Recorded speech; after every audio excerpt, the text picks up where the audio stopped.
Hi, everyone. I'm Dr. Chloe Carmichael, a clinical psychologist in New York City, and I'm really excited to share this video log with you today.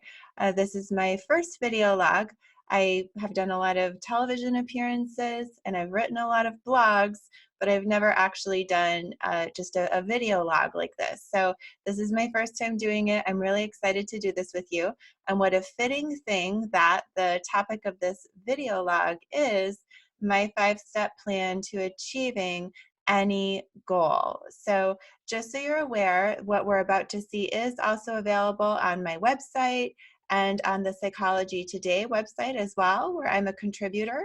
So I'm just going to share my screen for a moment so you can see that as well. So in case you're interested in checking this out, you can go right to my own website, or you can also see it on Psychology Today as well, where my blog, The High Functioning Hotspot, is posted, and it's also posted right on my own website.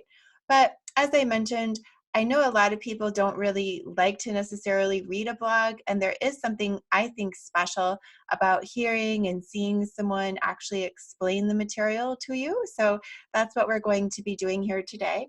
And if you see me looking down a little bit, I'm just looking at the blog itself, since I'm partly just going to be reading the blog and then taking some time as well to, stop and give a little sidebar explanation or comment about it. So without further ado, here is the 5-step plan to achieving any goal by Dr. Chloe Carmichael, me. Have you ever vowed to do something, whether it's as small as crossing a weekend item off of your to-do list, or as big as a career change, and then procrastinated so long that you never actually got around to it? As a clinical psychologist and someone who specializes in goal attainment, this breaks my heart. I hate to see goals just drift away. So that's why I created this process of the 5-step plan to completing any goal. Because sometimes when the things that we really want to accomplish are so important, that's when they can actually become the most overwhelming. So how ironic and frustrating is that, right? That the goals that actually matter to us the most can sometimes carry the biggest emotion, and therefore, ironically, be the most difficult for us to actually get started on or stay engaged with when they get a little bit challenging or when we get emotions around them. So that's what we're here to work on today. So whatever your emotions, there is a way to address them and to create a plan that allows you to achieve any goal. By creating a plan that not only breaks down the steps you have to do, but also builds in steps to deal with emotions and self-care plans, you'll be able to start using your emotions as energy and find more success not only in doing the things that you have to do, but also finding more connection and fulfillment and engagement with the things as you do them, because you're really connecting with your emotions. So step one, rather obvious, but a lot of people kind of skip this one. So we need to take a moment. Step one is to define the goal. You want to make sure that you're super clear about the goal that you want to achieve. You want to think in a really big, but also a measurable way that's detailed, but not too detailed. So for example, if your goal were around increasing your fitness level, you wouldn't just say, I want to get fit, because that's too vague. But on the other hand, if you said, I'll do 12 jumping jacks, 6 sit-ups, and 20 push-ups at 4:30 p.m. on Tuesdays, Thursdays, and Fridays, that would probably be so detailed that it would almost become a little bit daunting. So we want to find the sweet spot between being defined, but also giving ourselves latitude. So for example, with the working out one, you might say, I will commit to working out 3 times a week for 60 minutes each, and maybe even plan them into your calendar if that helps. Step two is to break your goal down into 3 main components. Now, every goal is going to be a little bit different, but in general, I find that 3 components is usually a pretty good number. So once you have your overarching goal defined, then it's time to think about some of the things that go into executing it. So for example, if your goal were to get into graduate school, there would be, say, 3 main components that you would need in order to achieve it. You would need a winning personal statement, those little essays that you have to write to get into graduate school. You'd have to get a good test score on your GMAT or your GRE. And you'd have to put together the applications, which if anyone has ever applied to college or graduate school or even many high schools these days, you're aware that there can be mountains of paperwork for every single application. So identifying the three components in advance helps you begin to see an outline of what's involved. And it takes away the guesswork and some of the anxiety that can be involved. So again, the guideline of three components is just that, a guideline. You just think about the main areas that you would need to do in order for your goal to be accomplished, and those are your components. Step 3 in the 5-step plan to achieving any goal. You now need to add subtasks under each one of your components. So now it's time, it says, to list the subtasks that go into achieving each component of your goal. Doing this will give you momentum, allowing you to plan ahead and use your to-do list, and crossing off each little step as you go can feel really empowering, and you'll really notice your sense of accomplishment. So I encourage you, no matter how small it seems, every single little part of completing your goal that you're working on, that you know that you're going to need to do, go ahead and list it out in your subtasks, so that every time that you really do something towards your goal, you get to cross something on the list and see yourself moving forward. So for example, I'm just going to go ahead now and share my screen again. I'm going to share an example of someone whose goal was to get into graduate school. So here we go. Share this. And we'll cruise down to now the part about the components. So somebody here has a goal where their first component is to write that winning personal statement. And as you can see, there's a lot to do there. You've got to do some pre-writing and jot down your ideas, make a draft. You choose the people that you want to read your draft. Remember, I said it's important to really write down every single step, so that you can get credit and a little pat on the back and a sense of recognition as you're moving forward with each step. And then, of course, getting feedback and revising it. Component 2, getting a good test score. There's a lot to do involved in that, and it's good to write down each part. So obviously you'd want to self-study. You'd probably want to sign up for some kind of Kaplan course or some other course just to give yourself that advantage, since nowadays many people do that, and you don't want to be left without that advantage, but obviously that would be your choice. And then you'd attend the courses, and then you would continue studying, and finally you would actually sit for the test. Component number 3, the application admin, that's a lot of work as well. You've got to make a list of all these schools and deadlines, identifying your recommenders, and then asking them for the letters of recommendation, completing the paper applications, and finally confirming that all of the materials are received by the schools. So as you can see, that's a lot to do just right there. And I can tell you as a psychologist that it's really hard for us to hold all those little steps in our working memory. And so if we don't have them all mapped out for ourselves, then what can happen sometimes is that when we just think about the broad goal, for example, of getting into graduate school, we feel really overwhelmed because our brain just knows that there's all this stuff to do, but we can't really think of it all at once. And so that can be a little anxiety provoking. So just simply going ahead and making those components and then your subtasks under each one can actually solve a lot of anxiety, as well as just make it easier for you. I don't know if you've ever had a boss that was a really good boss that made a clear list of everything you just had to be doing, so you didn't feel like you had to reinvent the wheel every time you showed up at work. They let you know, here's what you need to be doing, and here's the next step that you need to take. Many people find that kind of doing that work in advance of just laying out the steps really increases productivity and actually decreases anxiety as well.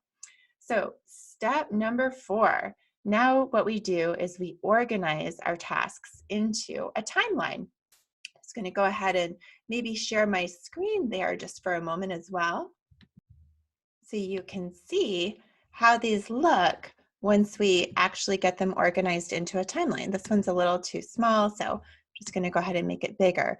So as you can see here, what someone has done with their goal of getting into graduate school, the example goal that I'm using here, their place and time is running across the top. So this is a goal that they're planning out between January and May. And the personal statement is one component that has its own timeline. The GRE, good scores on the test, has its own timeline. And the application process, the actual admin of that, has its own timeline. So as you can see in the personal statement, they're giving themselves time in January and February to just, kind of casually jot out some ideas randomly, thinking a little bit about what to put in the personal statement before they put any big pressure on themselves to write a draft. Meanwhile, same months in the GRE department, they're going to start studying and maybe start taking a class. And then also for the applications, just making a short list of those schools and what their deadlines are, maybe starting to ask for some letters of recommendation and thinking about those online applications. So as you can see, with a complex goal like this, we have different timelines that we want to be aware of, and just stacking them up on top of each other like this can be really helpful, and planning it in advance so that if you've done the work by noticing in January and February, you give yourself plenty of time to just jot out ideas, then in March, you're ready to start writing a good draft. You've given yourself plenty of time as well to go ahead and revise it in April, so that, dropping down to the application timeline, by the month of April, May, you're totally ready to submit those applications. And you've given yourself time in the application admin timeline to start asking for letters of recommendation and things like that back in February, so that in March you can be following up with those recommenders, since a lot of them tend to be busy people that might be a little bit distracted. And then, of course, having time as well for your GRE scores to actually sit for the test and submit the scores. Now, every person's timeline, of course, is going to be a little bit different, but this is just an example here to show you a little bit about how these timelines can work. Now, there's something for me that's really exciting coming up here, which is actually step 5. Remember, I mentioned that sometimes the bigger the goals, the more nervous or even just excited we can get about them, which ironically can sometimes become a little bit of a bottleneck. So here for me is the most exciting part of the 5-step plan to achieving any goal. Step number 5 is to consider some of the obstacles and emotions that might keep you from sticking to your plan. So for example, if you know that taking that test is going to be really hard for you, then you know that you're going to get some anxiety about that.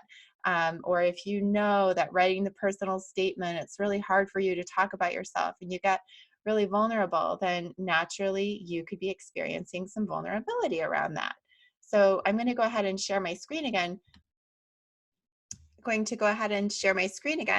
And just show you some examples of how, using the same example of graduate school, somebody could start to notice some of the emotions in advance. So, people can get test anxiety, as I mentioned, or they can feel really vulnerable.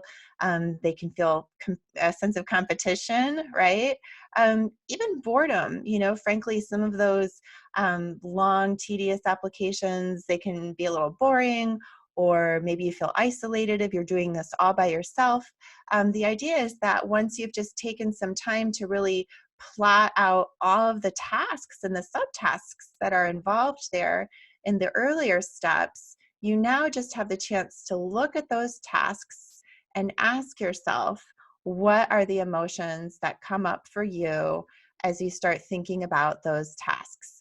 No matter what the emotions are, positive, negative, whatever, go ahead and write them down, because as we start to really face the emotions, believe me, we're not creating the emotions just by facing them. Sometimes people say, oh, well, I don't want to focus on all that, negativity, because I want to try to keep a positive attitude.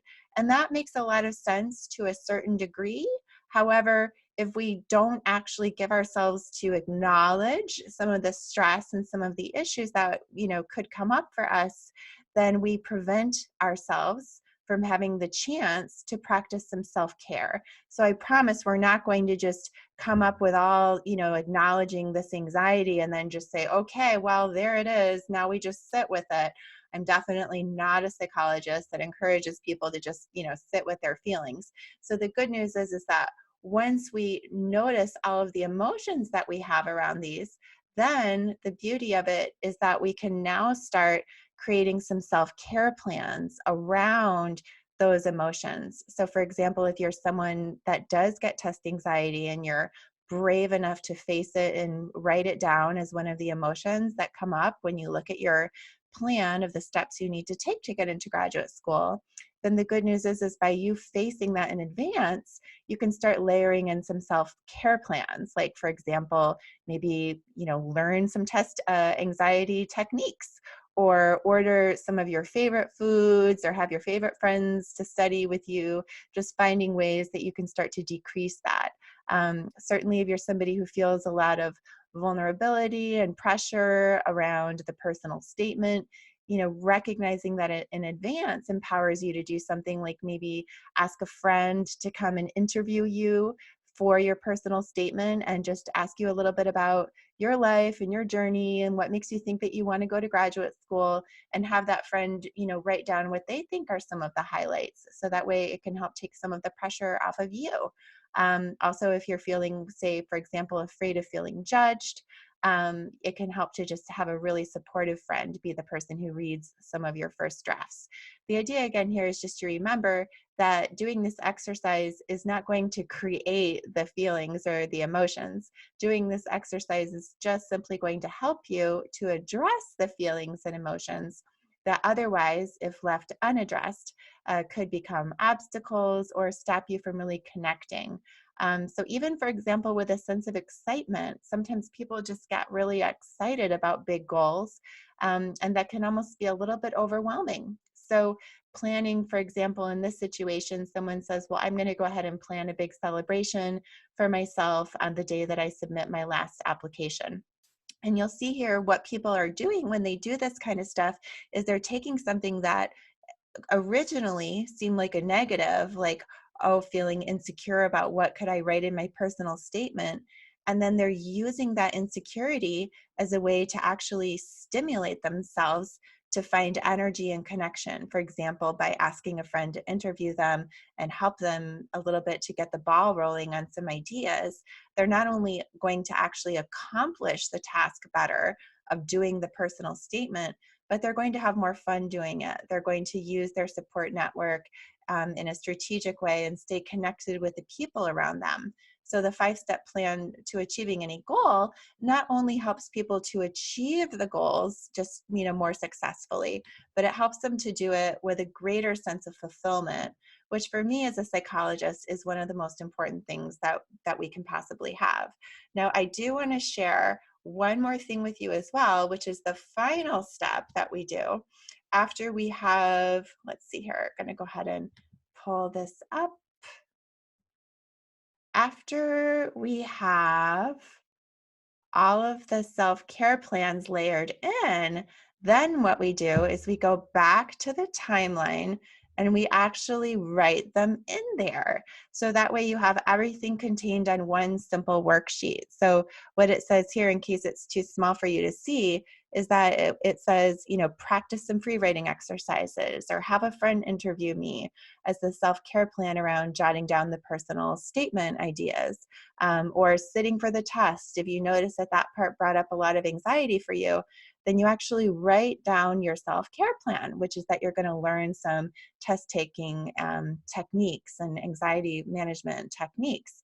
And you just write them there right onto your plan. So that way, when you look at your plan, if you have any anxiety that comes up about your plan under your 3 components and your sub steps and all of the things that you're going to be doing, you have your self-care plan right there, so that the whole exercise that you're doing as you do your steps, again, not only are you just going to be really well organized, but you're going to be really well emotionally prepared so that you can be more successful and have more fulfillment. So thank you so much for watching the 5-step plan to achieving any goal video log. I hope that you'll go ahead and subscribe to this because I'm going to be sharing more and I'm really excited to share them with you. Also, of course, you can go to my blog and subscribe there on Psychology Today or on my homepage. And if you want to share any of your questions or progress with me in the comment section, of course, I'd be glad to see that as well. Thank you so much for watching and have a great rest of the day.